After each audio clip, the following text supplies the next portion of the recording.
So one of the first things that you'll have to decide when you start to engage in advocacy is what kinds of goals are you going to pursue. Now, social movement scholars have identified three major types or categories of goals. One of these is political goals, one of these is cultural goals, and one of these is biographical goals. Now, there are other videos in this series that discuss each of those different categories of outcomes in more detail individually, but I wanted to give you a brief overview of all three just to get you started on the topic. Now, the first I want to talk about is political goals, and this is probably the most common. You can think about changing laws or changing policies, and this can happen at various levels. So, for example, a political goal would be trying to change a policy at your school by talking to your principal or to the school board, or it could be trying to change a state law, or it could be trying to change a national law. So exactly how you would go about trying to achieve your goal really depends on who you're targeting and what level of government and things like that. And so rather than going into a lot of details about that, I'll let you watch the videos about political goals. The second type of goal are cultural goals. Now this is a little bit more abstract than political goals, right? So political goals, you had like a law that you wanted to change, a policy you wanted to change. Cultural goals are where you were trying to change people's beliefs or attitudes, or maybe even trying to change their behavior without implementing a new policy or law. So let's say, for example, you wanted to convince your neighborhood to start recycling more often.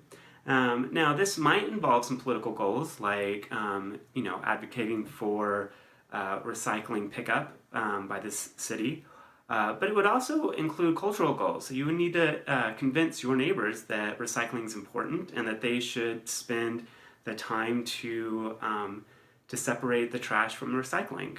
So exactly how you go about trying to achieve cultural goals, again, depends a lot on what those goals actually are. And we have some videos that talk about cultural goals in general and about public opinion in particular. So I encourage you to check those out.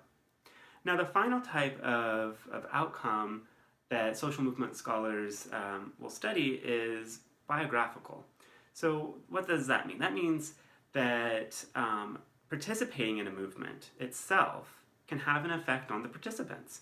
That your stated goal might be political or cultural, that's what your organization is trying to achieve. But one of the consequences of that advocacy are the changes that you'll experience in your own life. So scholars have found that people who engage in advocacy, especially high-risk advocacy, have very different life courses. And life course means sort of what happens to you throughout your life. So activists tend to get into relationships with other activists. They tend to continue to engage in advocacy on a variety of different issues throughout their life.